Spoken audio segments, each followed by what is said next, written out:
when I saw this for the first time, I had no idea what was going on there. I thought, what the hell are pods, man? But one more thing. And one more thing. It's been tried and it didn't work.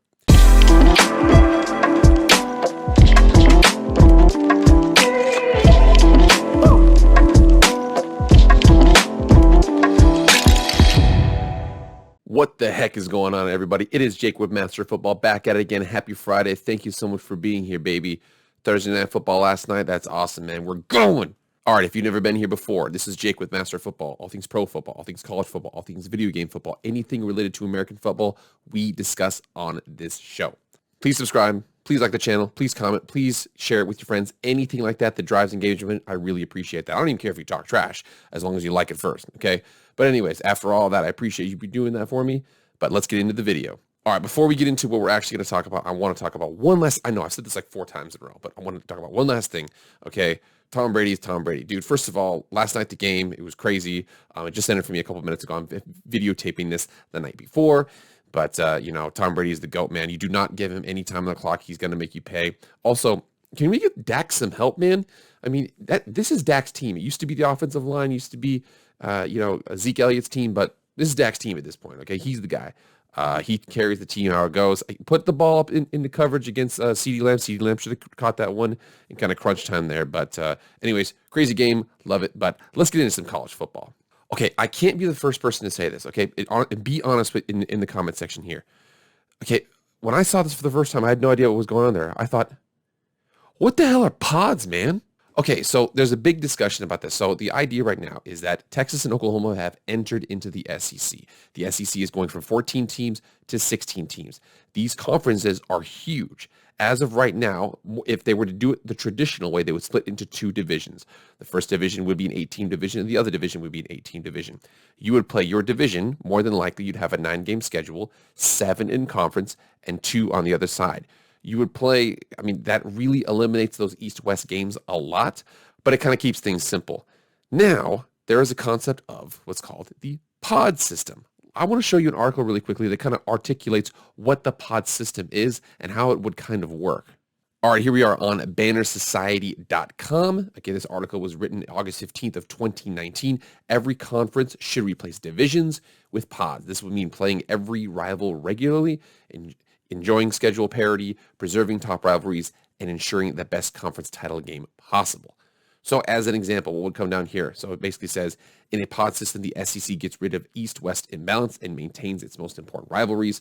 So if you come down here and check this out, so Alabama would always play Auburn, LSU, and Tennessee. But if you come down here and check out LSU would always play, Alabama, Ole Miss, and Texas A&M. You kind of see Missouri would always play Arkansas, Kentucky, and Texas A&M. Ole Miss would always play Arkansas, LSU, Mississippi State. You kind of understand your pods and your permanent opponents. So then we come down here, you'll see how it goes. Permanent opponents, these are the even years, you play those teams, and then the odd years, you play the other teams. So this is a little bit weird here because this right here was written 2 years ago under the impression that it would be a 14-team league. As we know now, it's going to be a 16-team league. I also found this here. So this is on the Oklahoma, and it says SEC expansion might create pods, but beware the WAC fate. So the WAC had attempted this years before. Let's go down here and check out this article. It says right here, it's not just the SEC that could be headed for pods. The Pac-12 built a pod model 10 years ago when it considered expansion to 16, making it run at Big 12 schools. And some say if the fallout of OU Texas migration is Pac-12 expansion, the Pac would adopt a pod system. It's not easy to describe the pod system, but let's come down here and check out and see what the WAC kind of did and how it kind of works.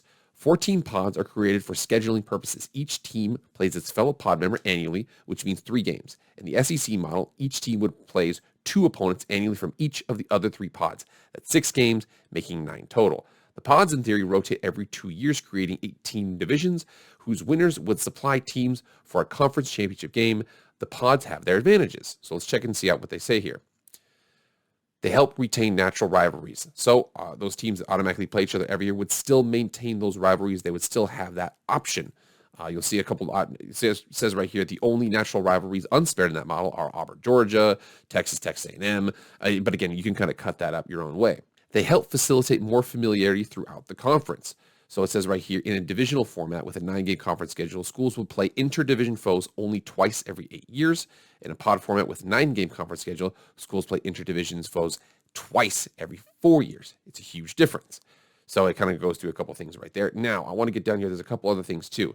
The pods are a hedge against divisional imbalance. So as an example, the SEC West doesn't always have to be dominated by Alabama and Georgia by the SEC East. Now, again, I know that that could change. And again, I'm stuck dipping my toes in SEC territory here. I'm not as familiar with that. So everybody take it easy on me. But one more thing. And one more thing. It's been tried and it didn't work. The quad pods were an abject failure in the Western Athletic Conference. The late, at least football, great Wild WAC expanded to 16 teams in 1996 and used the pod system. The WAC in 1996 added Tulsa, Rice, SMU, TCU, Nevada, Las Vegas, San Jose State. They joined BYU, Utah, Colorado State, Air Force, Wyoming, New Mexico, Hawaii, San Diego State, Fresno State, and Texas and El Paso. That WAC stretched across 4 time zones from Honolulu to Houston.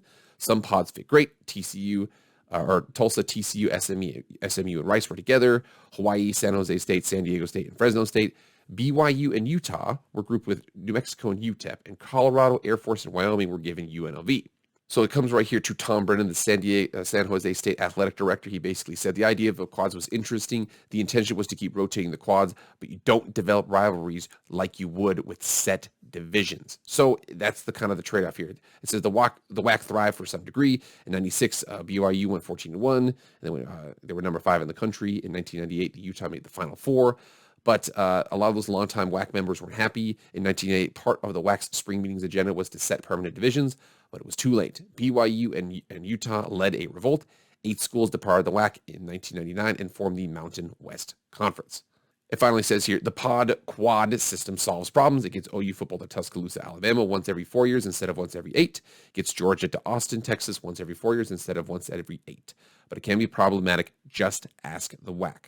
That is the trade-off you're looking at right there. So you're going to have basically what happens is you have 1, 2, 3, 4, those 4 pods. And then what we often do is you'll group them and rotate them. So as an example, the East pod will pay the North pod will pay the South pod, odd years, even years. You'll just kind of rotate things like that. Basically, you'll have 2 pods. Whoever is the champion from each pod goes into the conference championship. So I've looked at a couple things here. I actually want to bring up a couple things because I have some ideas for the SEC. I also have some ideas for the Big 12 because the Big 12 is talking about some crazy pod situations. Let's look at a couple options here. So the first one here would be 3 pods of 4 system. So this is a 3-pod system. So not a 4-pod system, but a 3-pod system. Okay, he's got, ISU, UCF, Cincinnati, West Virginia, Houston, Baylor, TCU, Texas Tech, BYU, KU, Kansas State, and Oklahoma State. You should play everyone in the pod every year, then rotate playing 3 of the 4 in the other pods. That gives you a 9-game conference schedule. Everyone gets to play at least 3 of the 4 Texas schools for recruiting. The top 2 teams, regardless of division, play for the conference championship. I basically said, I like that, but I'm not sure if I like it if, hypothetically speaking, on the rare chance that there's 3 undefeated teams, or undefeated conference teams, and one gets out because of some conference championship college football playoff standing situation, and they're out. I would hate something like that. It would be rare, but I would hate to see something like that. So this next one here, we have the Big 12 is a 3-team pod system of 4 pods. So UCF, West Virginia, Cincinnati, Iowa State, Kansas State, BYU, TCU, Baylor, so kind of the religious institutions there, and then Oklahoma State, Texas Tech, and Houston. Don't mind that at all. Actually, as a matter of fact, I'm going to highlight this later on. And then we have N644620X. And he says, no divisions, 8-game rotating schedule with protected rivalries. Top 2 schools play for championship games, stay in Dallas. Basketball tournament stays in Kansas City. And then F YouTube Idiot says, you get it. Unlike the other new numbskulls on here. I don't know if he's trolling or not, but I mean, hey, to each his own, man. Okay, so I've got a couple ideas here. So the first one for the SEC, and I'm gonna come off the camera really quickly for this. SEC fans, okay? I'm not as familiar with the SEC. I threw together a pod. Okay, if you don't like it, okay, don't tell me I'm an idiot, okay? Tell me what you would do, okay? I don't know. I'm not as familiar with the rivalries. I don't even know who South Carolina doesn't like in the conference, but just work with me on this one. So again, as an example, here we are in the SEC. The 4 pods would be, I believe, would be Oklahoma, Missouri, Texas, and Texas A&M. So and Texas A&M always play each other. Oklahoma and Missouri, that's an old rivalry to bring back. Oklahoma and Texas always play each other. This Division 2 here, Arkansas, LSU, Mississippi, Mississippi State.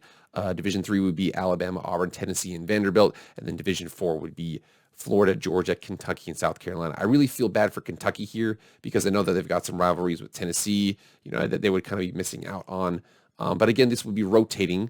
I also think that, as an example, this pod 2, as of right now and as of late, if LSU has a down year, that could be kind of a stinker of a pod. No offense to the pods, I apologize. But, I do think that the big concept behind Oklahoma and Texas coming in was because they wanted to create more marquee matchups. They want Texas playing at, Georgia. They want Florida playing Oklahoma on a more regular basis. So I'm not sure how this would work. I mean, it might work, but we'll see. So the Big 12 possible pods, if this was 4 pods with 3 teams, credit to commenter CB on this one. Baylor, BYU, TCU, those religious institutions. Iowa State, Kansas State, kind of those heartland institutions. Houston, Oklahoma State, and Texas, kind of those South Central, or kind of the Texas and Oklahoma non-religious institutions. And then the 3 institutions that were added. West Virginia was added a couple years ago, and then Cincinnati and UCF. This one here as well. So if you see this one, most credit to James Ballinger. I made a little bit of an adjustment on this. So the first pod would be Baylor, BYU, TCU, and Texas Tech. The second one would be Iowa State, Kansas State, and Oklahoma State. And the third one would be Cincinnati, Houston, UCF, and West Virginia. Houston is a little bit on the southeast part of Texas. It'd be easier travel for them than the other teams, I believe. But hey, I'm just throwing this together to see how it kind of lands. So that's what I would kind of do there. And again, I don't know that the pods, me personally, I like the divisions. And I think you saw from the WAC, they basically stated like, yo, dude, we want to play more teams regularly than just 3. We already have our rivalries, but if we're going to be able to develop other ones, we want to be able to do that on a more healthy scale. Now, I know that this would really limit the aspect of, Texas going to, like I said, Texas playing Georgia, Texas playing Alabama, Oklahoma playing Alabama going to Norman. It would really limit that kind of things if you went with the divisions, but I also think that it's a big risk going to the pod system because it's happened before and it caused a revolt. It actually created a new conference. All right, guys, what do you think? I want to hear your opinions. Get in the comments right now. Let me know what you think, what you want your pods to look like. Do you want pods? Do you want no divisions? What do you want there? And we'll kind of go from there. But everybody, thank you so much for being here. Remember, this is Jake with Master Football. Please like, share, subscribe to the channel, anything like that. I very much appreciate it. Comment, share it on social media, all that stuff. I will see you guys on Monday. I am out.